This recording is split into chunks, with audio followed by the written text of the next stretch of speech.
आपण आपण मान को आगे मु बहुत नमस्कार विनम्रता सहित नमस्कार करिकी जोहार करिकी आज ए पवित्र क्षीरचोरा गोपीनाथ जी को पवित्र भूमि रे माँ माने भौणी माने नौजवान माने चाषी माने आपण मान समस्त को मु आज गोटे कथाटा कहबा पाई आछि बोधवे चिन्नी थिबे आगे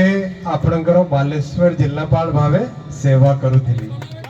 महाबात्या बेले मने अछि किछि जन को मने थिबो बहुत पुराना कथा 22-23 वर्ष पुराना कथा आज आपण को पाक आछि मोदी जी को गारंटी कथाटा आनी की कौन अछि मोदी को गारंटी जानि चंती मां माने बसचंती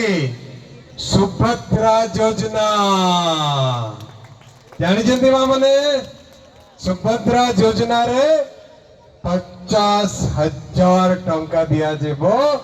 प्रत्येक भौणी को प्रत्येक मां को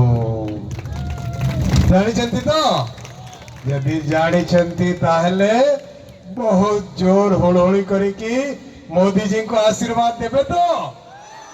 मां मैंने पहले हुड़ुड़ी करी कि मोदी जी को आशीर्वाद देंतु